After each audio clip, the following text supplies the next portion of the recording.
J'ai l'impression qu'on vit dans une époque assez particulière. Une époque où le problème, c'est pas qu'il n'existe pas une bonne solution, mais qu'il existera toujours mieux. Et plus j'y réfléchis, plus je me demande si cette obsession du meilleur, bah, ça ne nous empêche pas parfois vraiment d'agir et de faire des bonnes choses.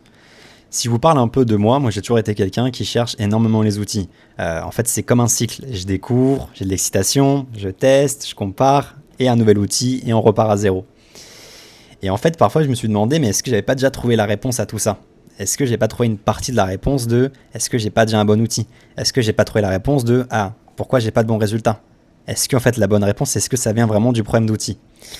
Et en fait, je sais d'où ça vient un peu tout ça. C'est qu'en fait, si vous voulez avant, enfin si tu veux, avant, les changements d'outils n'étaient pas aussi remarquables. Quand un outil sortait, tu le gardais, tu étais engagé peut-être sur plusieurs mois, bon, tu cherchais pas à changer d'outil.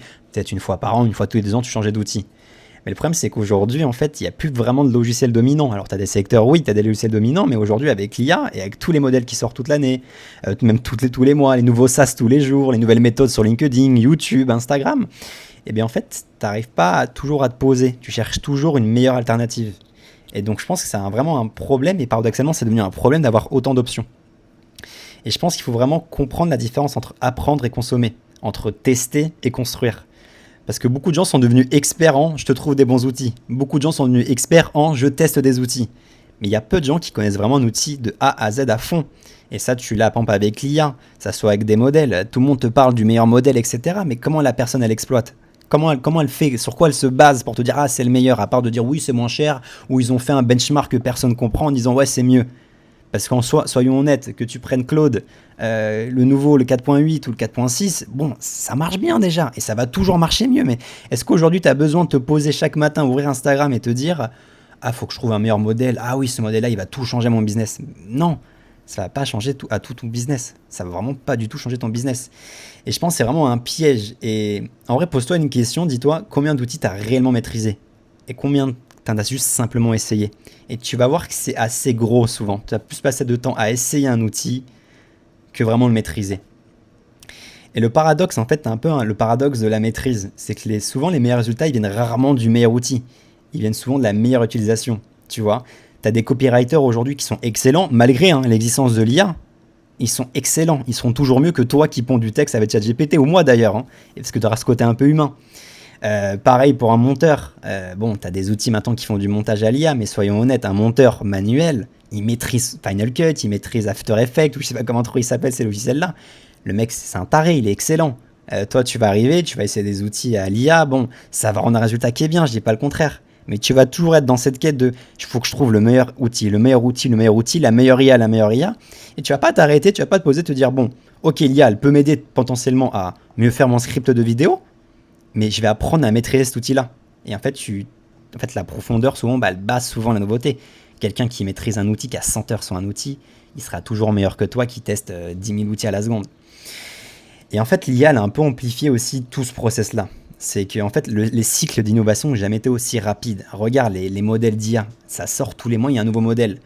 Et tu as en fait toujours ce sentiment-là, cette peur, un peu ce FOMO, tu vois, d'être un peu en retard. Et tu as la peur de manquer ce grand outil. Et il y a une période, moi, où je testais beaucoup. Je testais beaucoup d'outils.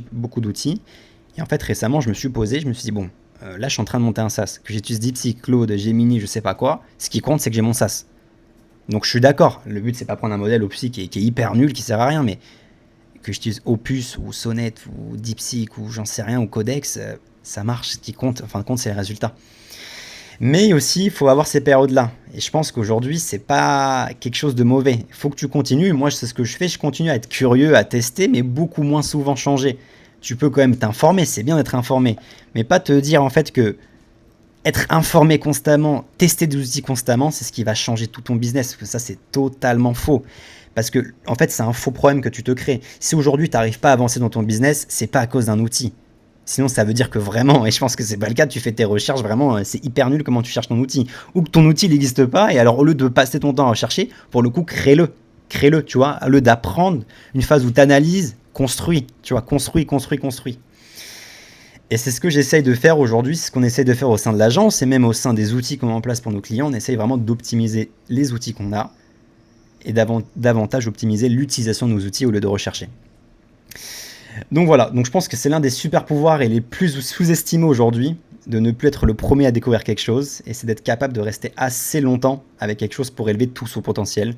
Parce que je pense qu'au fond, le problème, c'est pas qu'il existera mieux, parce qu'il existera toujours mieux. Le problème, c'est qu'à un moment donné, il faut arrêter de chercher, se poser et maîtriser un outil, et surtout allouer du temps là où ça va vraiment te rapporter de l'argent. Et malheureusement, chercher toujours le meilleur, ça rapporte pas trop d'argent.